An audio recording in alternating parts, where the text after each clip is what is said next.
박사입니다. 오늘은 전립선 건강에 도움을 줄 수 있는 소팔메토에 대해서 알아보도록 하겠습니다. 소팔메토는 남성의 전립선 건강에 도움을 주는 것으로 유명한데요. 남성이라면 누구나 다 전립선 건강에 관심을 갖지만 50세가 넘어가면은 더욱더 관심을 갖는 분야 중에 하나예요. 바로 이 전립선 비대증 때문에 소변을 보는데 불편함이 많아지기 때문이죠. 건강보험 심사평가원 자료를 보게 되면요, 2020년에 전립선 비대증 치료에 사용된 그 요양급여비, 보험에 들어간 돈의 총액을 보게 되면 50대를 지나면서 증가하기 시작해서 70세에 가장 높아지는 것을 볼 수가 있어요. 참고로 질병 코드 같은 경우에는 전립선 증식증이라고 하는 것을 사용을 하고 있습니다. 이 전립선이라고 하는 거는 이 남성의 방광의 바로 밑에 있다 보니까 이 전립선이 증식, 즉 전립선이 커지게 되면은 다양한 불편함이 생기게 돼요. 구체적으로 어떠한 내용인지 좀 더 살펴보도록 할게요.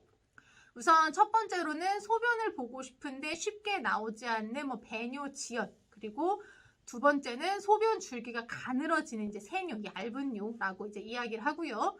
그리고 힘을 줘야만 소변이 나오는 배뇨 곤란 문제, 소변 보는 시간이 평소보다 길어지는 배뇨 시간 연장의 문제, 그리고 앞서 말한 이런 과정들이 있다 보니까 화장실을 갔다 왔음에도 불구하고 시원하게 소변을 보지 못해서 뭔가 소변이 남아있는 듯한 잔뇨감, 그리고 이게 너무 더 심해지게 되면은 이 소변이 마려운데 배가 아플 정도로 불편한데도 불구하고 소변을 볼 수 없는 요폐색까지 나타날 수가 있어요. 만일에 이 요폐색이 나타날 정도의 상태라면 이때는 꼭 병원에 가셔야 돼요. 일반적인 보충제 같은 걸로는 관리가 쉽지가 않으세요. 그리고 마찬가지로 소변 줄기가 너무 가늘어진다거나 이럴 때도 1차적으로 점검 받으시는 것을 권장드리고 싶어요. 그리고 추가로 이 전립선이 방광을 자극하면서 나타나는 증상들도 있는데요. 지난 시간에 우리가 과민성 방광과 방광염 이야기하면서 나누었던 이야기와 비슷해요.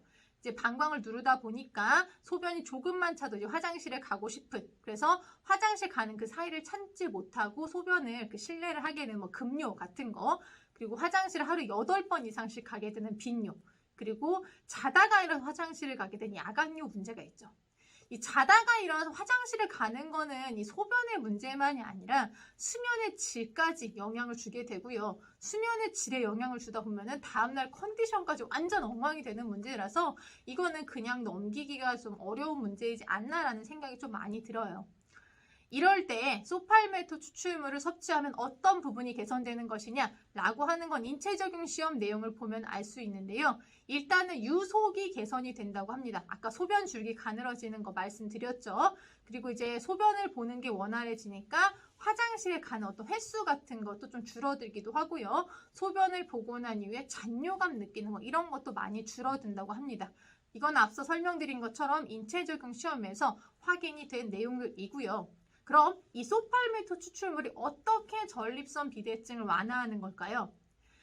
남성 같은 경우는 테스토스테론이라고 하는 남성 호르몬이 있는데 이 테스토스테론이 디하이드로테스토스테론이라고 하는 물질로 전환이 돼요. 이 전환이 너무 많이 돼서 이 디하이드로테스토스테론이 증가하는 것이 전립선 비대와 연관이 되어 있다고 봅니다. 그래서 실제 전립선 비대증 치료할 때도 이 전환을 하는 효소를 조절하는 것을 약물로 사용을 하는데요. 바로 이 소팔메토가 이 과정을 줄여줌으로 인해서 전립선 비대증 관리에 도움을 준다고 알려져 있어요. 어려운 이름은 다 건너뛰더라도 어쨌든 이런 식으로 소팔메토를 드시게 되면은 전립선 비대증 완화에 도움을 주는데요. 실제 결과를 보게 되면은 전립선 부피가 개선된다라고 나오고 있어요. 근데 방금 설명드린 거 잘 보시게 되면 테스토스테론이 이걸로 전환되는 것을 막다 보니까 결론적으로 어떻게 되겠어요? 안 가니까 이 테스토스테론이 살짝 증가하는 경향이 있습니다. 근데 이게 뭔가 어떤 근육을 펌핑하고 이럴 정도로 늘어나는 건 아니에요. 그럼에도 불구하고 소팔메토를 뭔가 섭취를 하시고 난 다음에 이것 때문인지 어쨌든 체력적인 거에 도움을 받으셨다라고 얘기하는 분들이 있기도 한데, 먹을 때부터 이런 걸 기대하고 먹다 보니까 요즘에는 제품 자체가 이 소팔메토 추출물과 함께 옥타코사놀이라고 하는 지구력 개선에 도움을 주는 원료와 조합이 되어서 많이 나오고 있어요. 이 옥타코사놀이라고 하는 것을 잠깐만 설명을 드리면 여러분 철새 아시죠? 철새가 이제 먼 곳을 날아갈 때 아무것도 먹지 않고 날아가잖아요. 그것을 이제 에너지원으로 알려진 물질인데요. 그리고 사탕수수라던가 곡류, 그 쌀에 배아에 많이 들어있는 물질이에요. 이제 이 옥타코사놀 같은 경우는 지구력 개선에 도움을 줄 수 있음의 기능성을 허가받은 물질인데요.